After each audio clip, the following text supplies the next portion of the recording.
So our dinner speaker this evening is, I suspect, well known to many here, and that is Senator Richard Colbeck, who's the Parliamentary Secretary to the Minister for Agriculture and also Senator for Tasmania.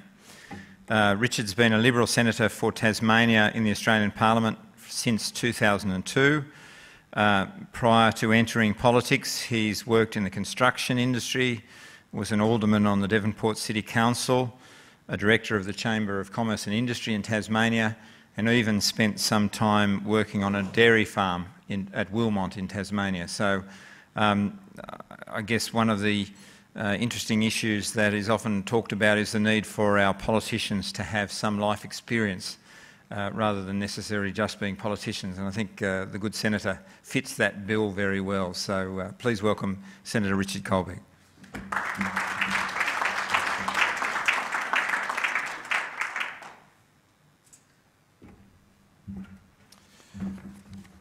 Thanks very much, Mick, and the opportunity tonight to talk about some of this year's life experience, I suppose, as much as anything else, and what I've had the opportunity to see in and around export opportunity for agriculture since Christmas, pretty much. It is, I think, a really exciting time for agriculture in this country. It's a time where large chunks of the world are looking at us and looking at us for opportunity from a number of perspectives, and the role that we should have as government is to facilitate the opportunity for industry to take up those opportunities for trade and also work with industry to help them look out rather than being very much locally focused, which has been where a lot of, I think, the agricultural sector has been caught for a period of time. So the work that particularly Andrew Robb has done since September 2013 in reinvigorating the trade discussions globally, and also some of the work that Barnaby's done within the agricultural portfolio in opening up markets that had some issues around them, needed reopening, recommencing or re-establishing, particularly some of the markets into the Middle East for beef and lamb. But when it comes to the larger opportunities, the work that Andrew has done in completing 3 free trade agreements is really quite significant and is, I think, a real game changer for agriculture in this country and the opportunities that exist for the industry. It's important that we strip the hype away and look at it in the cool, hard light of day when we're considering the opportunities, but I think that they are significant when you do that.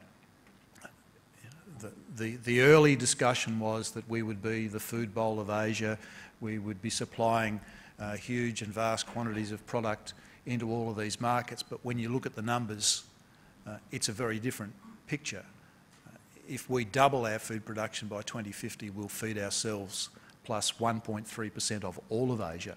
So we're not anybody's food bowl in that context, but there is still significant opportunity in the markets where we've opened up with free trade agreements, and of course there is additional work being done, the TPP, and of course the discussions that we've had with India. And so the opportunity that I've had this year is to be in a number of the countries that we've established free trade agreements with, the opportunity to talk to some of the ministers and industry in those markets to see what might be required, and it varies across those different markets.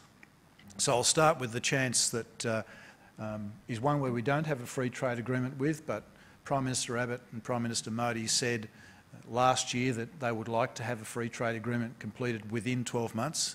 And I can tell you, having had a glimpse at the bureaucracy in India, that is a big ask. A big ask. We say that the POMs invented bureaucracy. I think the Indians have perfected it. and the experience of that is something to behold. But nevertheless, it is a huge market, and they're a country that we already have strong relationships with. We've got a similar system of government.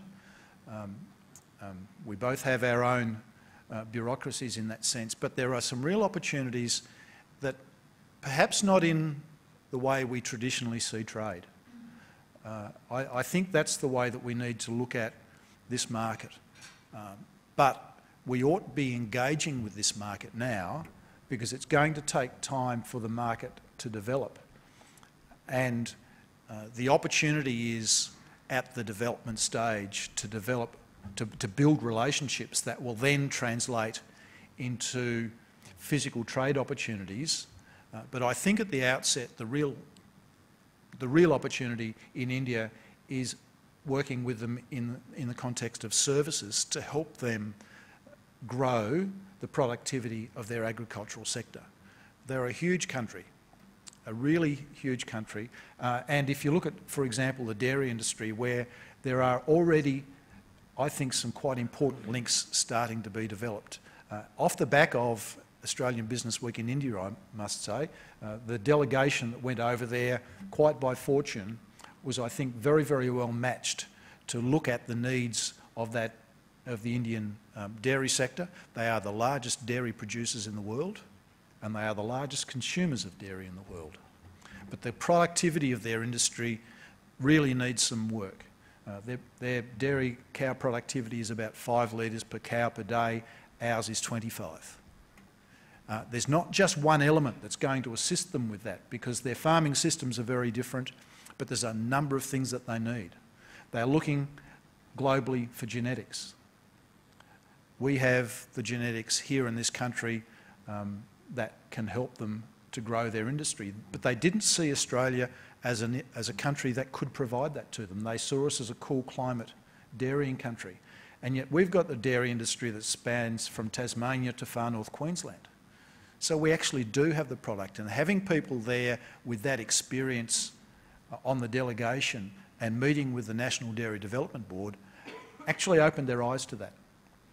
We have pastures here that span those climatic regions, and the fodder and the nutrition that goes into their dairy industry will be a really important part of the growth in productivity into that sector.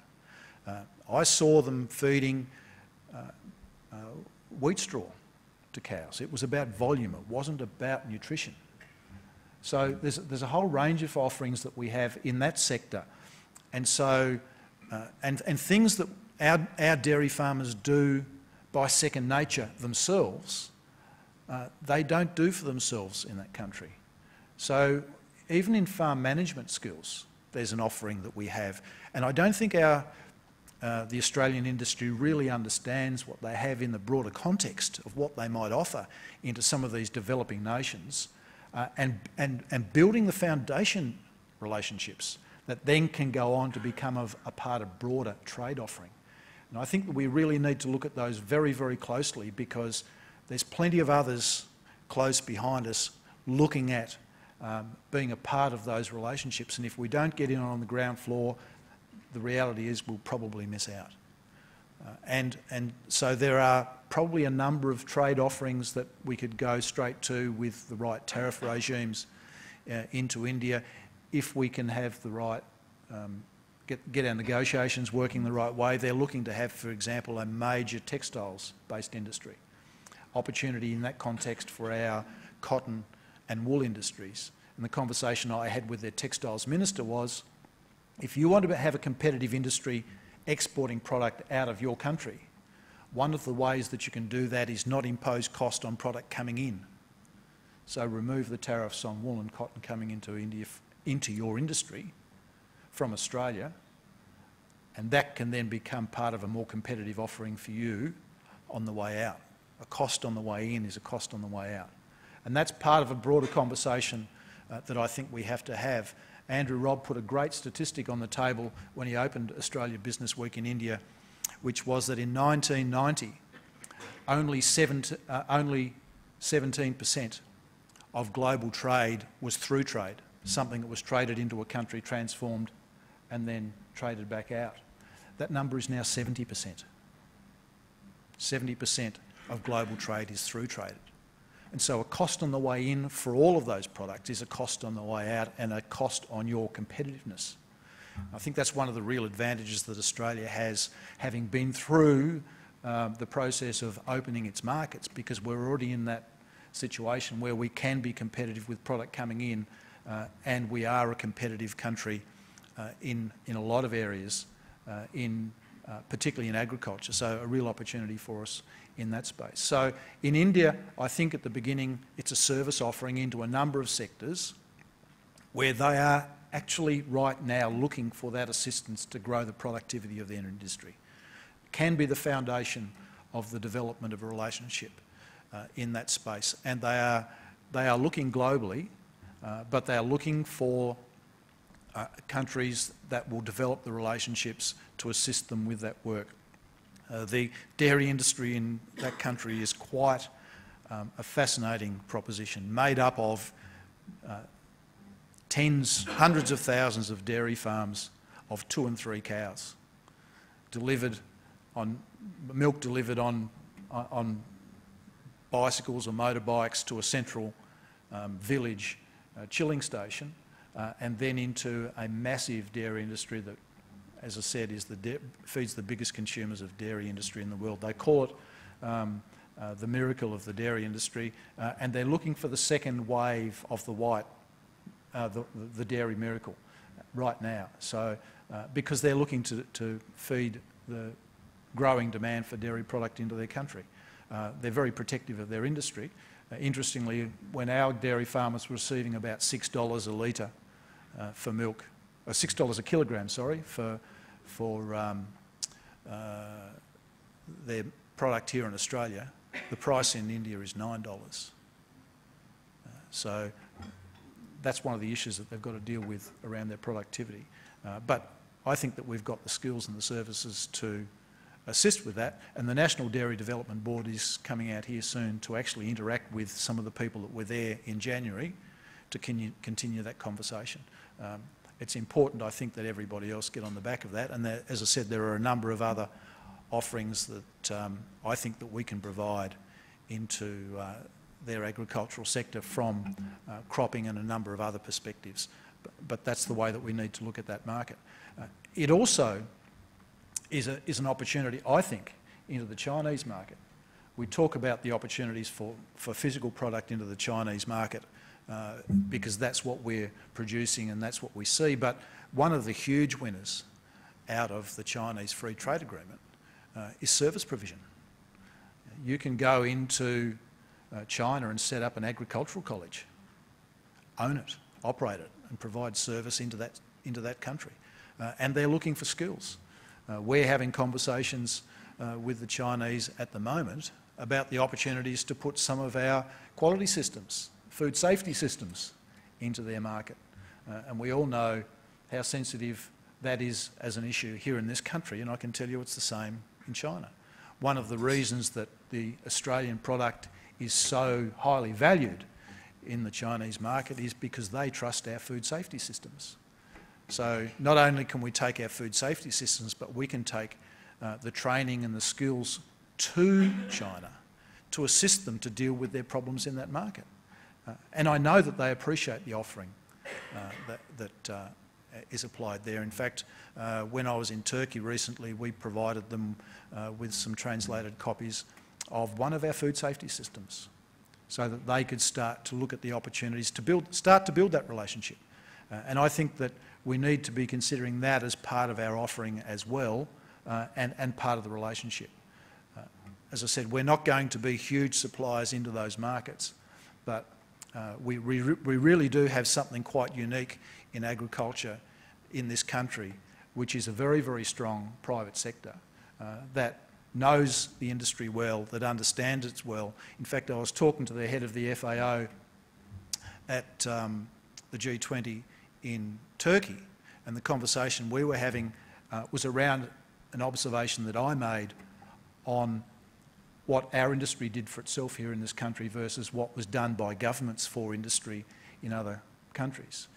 I talk about in the things that the Indian dairy industry did for themselves. I was talking to 3 vets one night and they said to me, so Senator, who controls your genetics? And I didn't quite understand the question, so I said, well, what do you mean, who controls the genetics? And they said, well, who determines what genetics your farmers use? And I said, well, the farmers do, of course. Mick mentioned my experience on a dairy farm in Tassie, and I will admit to being cured of dairy farming pretty quickly, and escaped to town to do a trade. But I observed the transformation in our dairy herd at home, where my father looked for genetics from wherever he could get them globally to apply them to his herd to improve the productivity of the cattle. And they were seriously one of the biggest bunch of old scrubbers you'd ever want to come across when we moved onto the farm in '75. But when my brother sold the herd in the early 2000s, they averaged over $2,000 a head in a tough market time. So, you know, the quality of the input and the work that my father and then my brother did in choosing the genetics to build the quality and the productivity of the herd had paid off. But these vets looked at me a bit aghast and said, but that's our job. So the government controls the genetics that are being used in the Indian dairy industry and where they come from. And so a strong relationship from an Australian perspective in the genetic sector in Australia with the Indian National Dairy Development Board gives you complete access to that entire market. You don't have to actually work through the different elements of the market in the way that our dairy farmers might have applied it. You've got the National Dairy Development Board and a relationship with them. You've got the entire Indian dairy industry. Now, at the moment, our key competitors in that market are our good friends from the United States, and I should acknowledge Hugh McGuinness, a good friend of mine who's the US Ag Councillor, because they have a product that is very valuable in the Indian dairy industry, which is sexed semen. And of course, with cows being sacred over there, that's a bit of an issue that they have to deal with.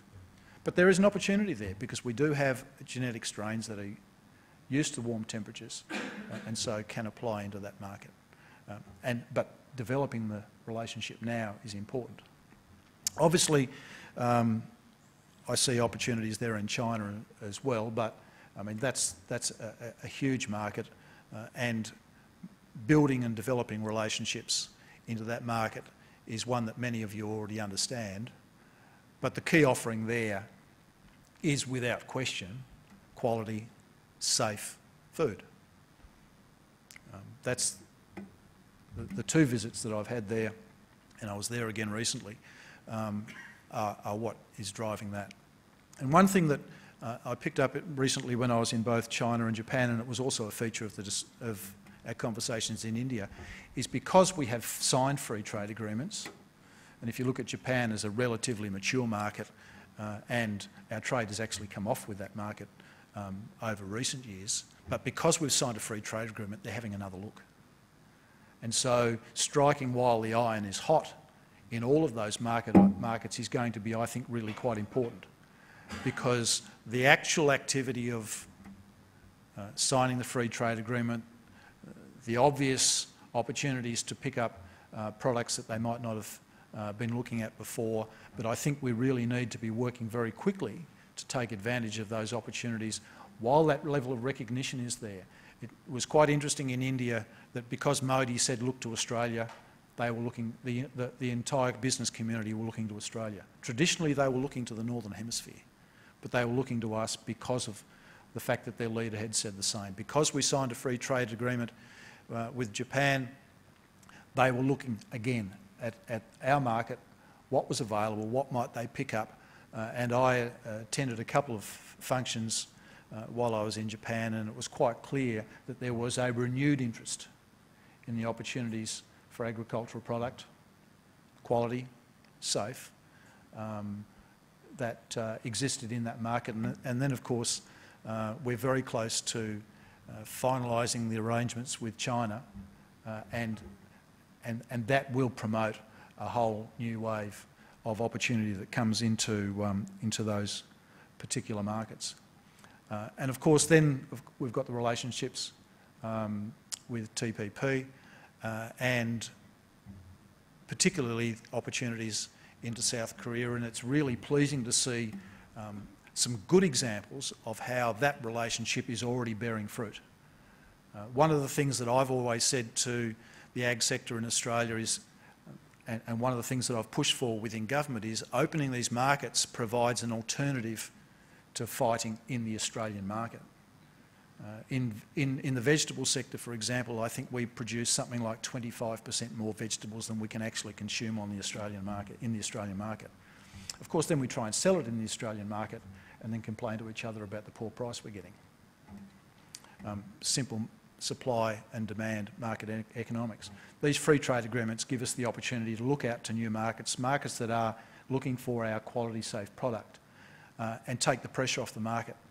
And one of the best examples that I've seen of that is Reed Fruits out of Tasmania, who last year, before the signing of the Korea FTA, sold about 5 tonnes of cherries to South Korea. This last season, they sold 183 tonnes of cherries to South Korea. But one important point in all of that is that they did not sell a single cherry to Coles and Woolworths, which meant they were out of that market.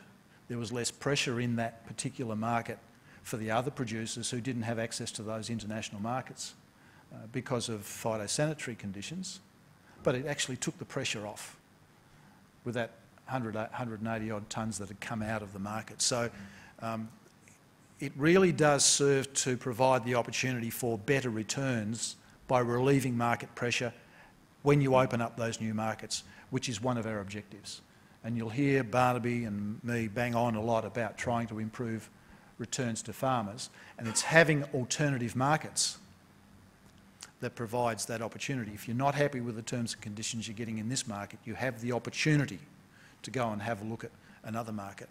And that's something that I picked up, particularly in a select committee I did 4 years ago now, into the food processing sector, where we talked to some people from the United Kingdom, and they said there are 8 major supermarket chains over here, but we have a choice where you only have a couple, so your options are limited. If we're not happy with the terms and conditions we're getting here, we can go over there, and it gives us some market tension. So opening up these new market opportunities in export is obviously an important way that we can assist with taking some of the market tension out of the Australian market. It has potential implications for our market, obviously, but that's important.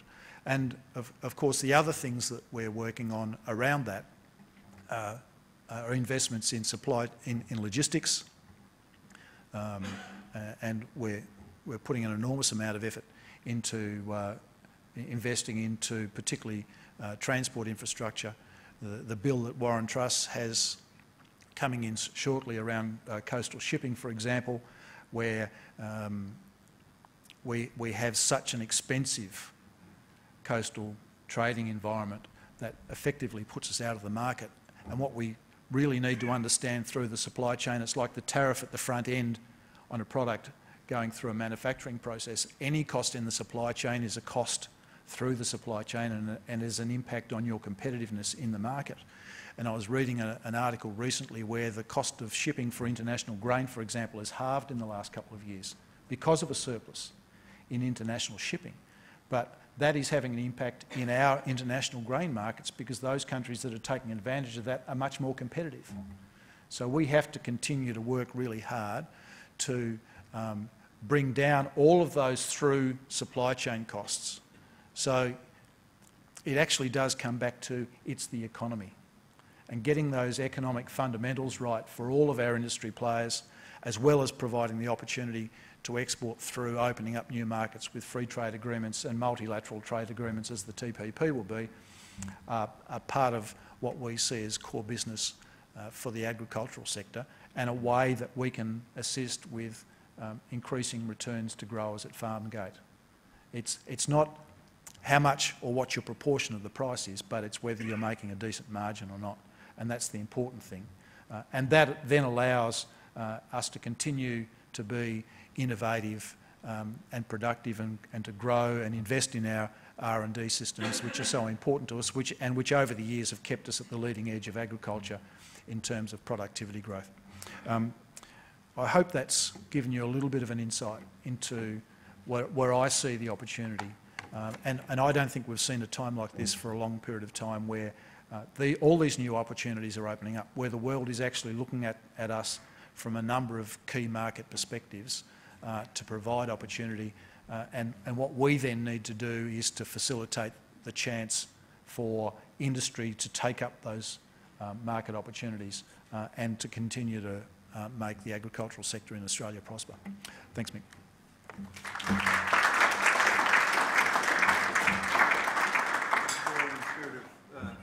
Camaraderie, you'll take a few questions. Sure. Any questions? I mean, one, I'm interested in your comments about the delivery or the opening up of India, a market like India, through services associated with agriculture. And yet I suspect a lot of farmers on the ground would say, why do we want to help them improve their milk productivity or lift their productivity? Isn't that just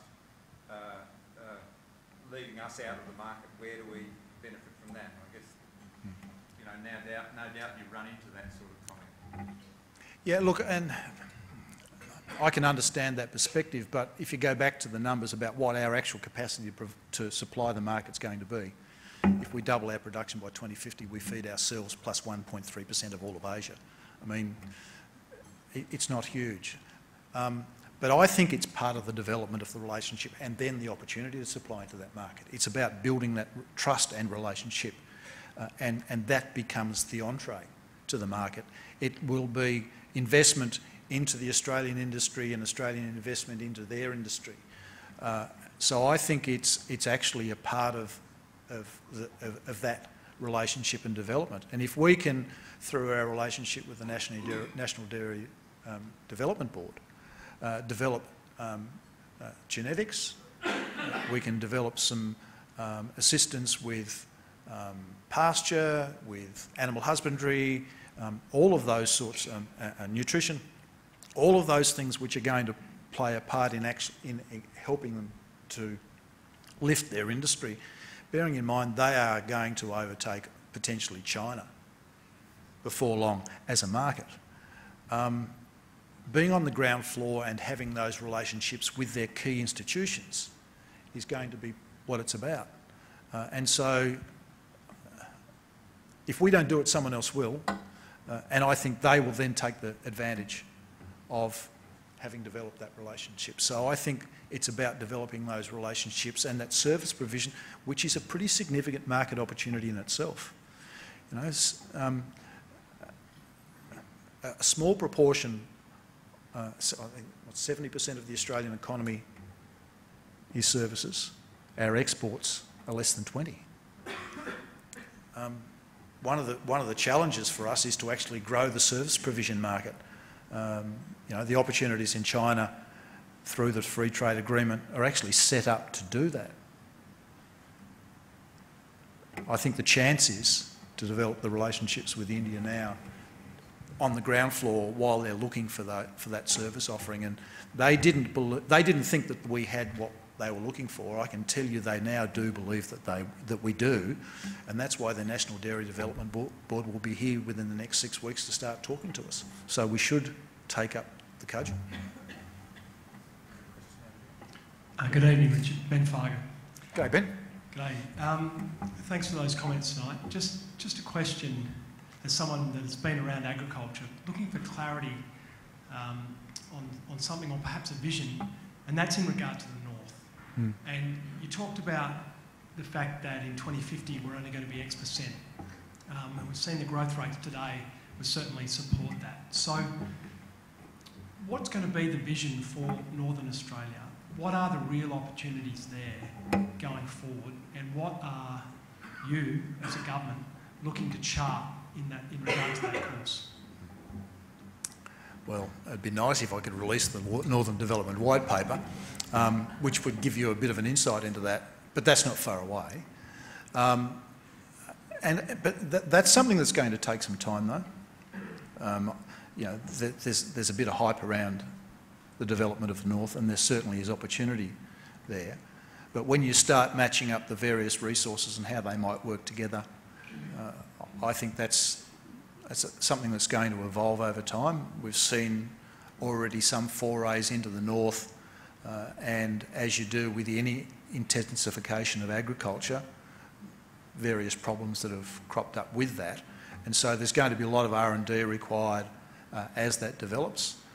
There's probably some things that are more advanced than others, but I think initially a lot of the offering around that is going to be about doing the research that actually provides for that growth and that development. Huge infrastructure task, obviously, and that's going to be a challenge in itself because those that are already operating in that environment know the challenges of seasons in that neck of the woods. So there's a lot of work to do in actually understanding it before we actually get, and that has to be part of the discussion and the projection of the future. So I couldn't and wouldn't try and put a time frame on when you really start to see things ramping up, because there's an enormous amount of R&D that has to be invested into that region before we start seeing significant dividend out of it.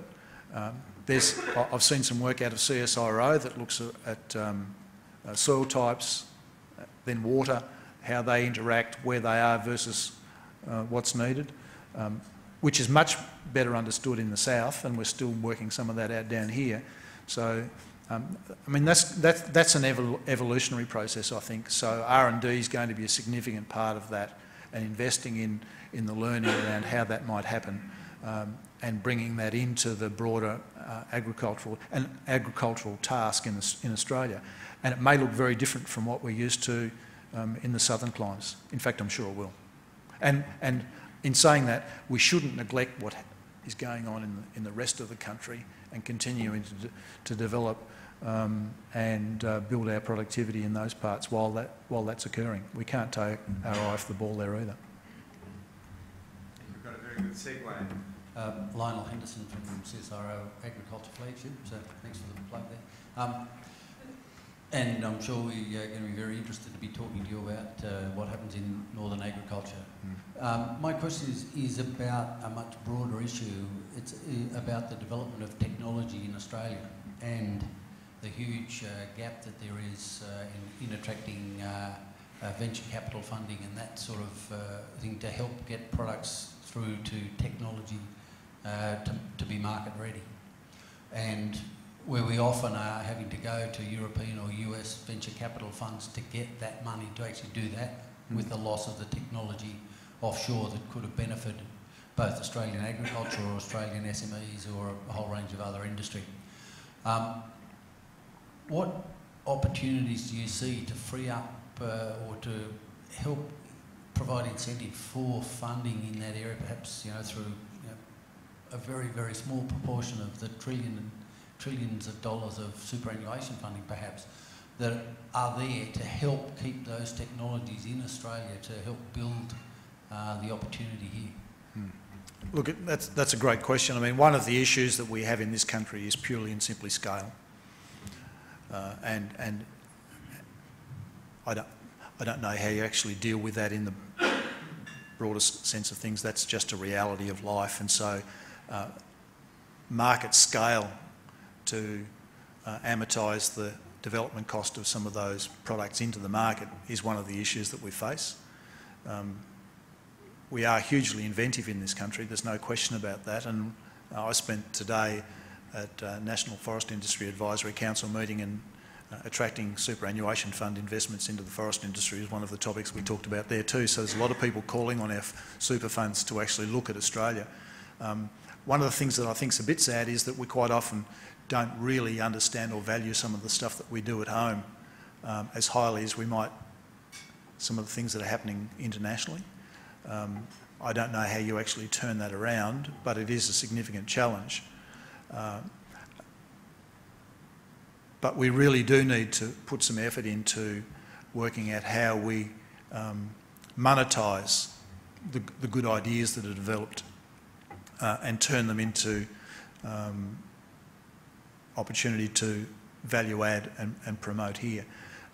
Look, I still think that you'll find a proportion of them will go overseas, specifically because of scale of market opportunity, depending on what it is. But we'll continue to see the significant levels of innovation through our R&D programs, relationships with organisations such as CSIRO. But again, I think it'll come back a bit to industry and the way that they focus some of their attention on their R&D spend as well. And I think that's something that we need to consider as part of the overall process.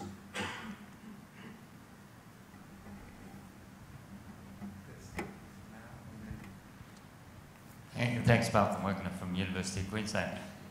You talked about market opportunities in China and India, but I was wondering about Indonesia. Indonesia's on my mind because I just spent 6 weeks with a small group of Indonesian people on a policy development course, and I guess I'm reminded that Indonesia is now the biggest market for Australian sugar. We're going to probably send 1 million head of live cattle to Indonesia this year. I think they're a significant place for processing high quality Australian cotton, and they're also a big market for flour. But we haven't got a free trade agreement with Indonesia, and surprisingly Indonesia is not one of the countries in the TPP. Can you shed a bit more light on our trading relationships with Indonesia and why we're in that sort of situation? Well, we had commenced a process with Indonesia, and that's sort of sitting idle at this point in time, I suppose you'd have to say. It's not active. I think it's fair to say there's been a few other issues on our mind over recent times, and I agree with you. It is a significant market opportunity for us, and there's a number of things that we need to work on to develop the relationship. It's fair to say the relationship is a tad strained at the moment, but we need to continue to work on that because they're an important neighbour. And my visits to Indonesia sees a lot of them quite favourably disposed to Australia. There's some political chatter that goes on from time to time that doesn't necessarily help, but I think that there's, in the same way that there are in countries where we have finalised our trading agreements with them, opportunities to do the same thing in Indonesia. And again, through a service offering as well as just a trading operation. I think we need to consider that as part of what our trade offering is, not just in goods, but in services as well. And I think that's a really good way to help to develop the relationship. And it's a while since I've been in Indonesia, but my conversations with them at various forums where I have caught up, I see that as an opportunity in particular as well. So it's not just about the trade. And one other thing that I think I meant to say earlier, but I didn't, is that we need to be having these conversations that it's not just about what they can take from us, it's about what we can trade from them. Trade is a two-way street, and I think we forget about that sometimes. And the rhetoric that comes from Australia doesn't necessarily always help the trade relationship, where it's all about what they should take from us. We need to consider and respect the fact that they have an offering as well, and when we continue to, and I'm not talking specifically about Indonesia at this point in time, but when we bag their country and their offering, I can tell you I've had people from a number of countries say to why should we bother to take yours if that's the way you're talking about us? So the relationship, I think, is a really important part of the offering with Indonesia, and we've got some work to do to build that or rebuild that after some recent events. And I think that we ought to be putting a fair bit of effort into it because it is an important market with an important and strong neighbour. Hi, Senator, Judith. it's Judith from Citrus Australia. Wasn't a question about Indonesia, but if you can do something about Indonesia very quickly, because they're about to close the door for citrus for the months of July to September, which is our main export season. We'll be right behind you with anything they need. Message received. Thank you. My question really is, and we talked about R&D, and you mentioned R&D as well, and it really does underpin a lot of our market access and trade as well. What can you give us in terms of your insights into the current Senate inquiry into agricultural levies? Gee. You're asking me to comment on something that's happening in the Senate Rural and Regional and Transport Committee. Gee, that's a dangerous ask. I know and love them well. Look, it's dangerous for me to reflect on the work of a Senate committee because it could be breach of privilege. But a broad comment, I think that my colleagues very well understand the importance of our R&D and our R&D system to agriculture in Australia. So I don't think that there's an ensuing threat to our R&D system from the Senate inquiry. But what I think they're concerned to ensure is that there is a value for money return back to the people who are putting up the R&D funds. And that is the growers who pay the levies and of course the Australian taxpayer who match those levies. So I think that's the motivation. I don't think that there's anything sinister in that sense, but I think it's fair to say that in a number of our R&D corporations, there have been some exciting moments over the last 10 years, and I can reflect on plenty of them. And so we're all interested in ensuring strong returns to farm gate. There's a number of themes that government have spoken to the R&D sector about over a number of years that we probably find it a little bit frustrating that it's difficult to penetrate. And the themes haven't changed. And I can go back to conversations I had with the R&D corporations when I was looking after them in 2005-06 when I was previously PALSEC. I look at the Corish report, I look at the Productivity Commission review. You know, there's a number of pretty consistent themes that flow through that.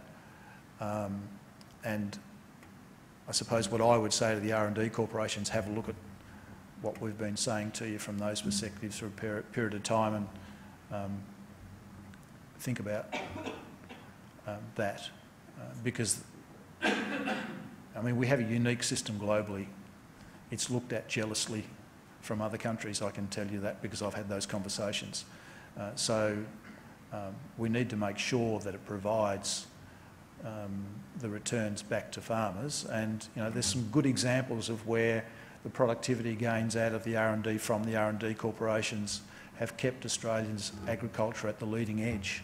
You know, and as the terms of trade have declined, the returns from our R&D have kept our sector in front of the declining terms of trade. Now that's slowed off a bit, that productivity gain over recent years, and that may have produced some of the restlessness, but there's been a few other things that have gone on, and that's why you've got the Senate buzzing around your ears.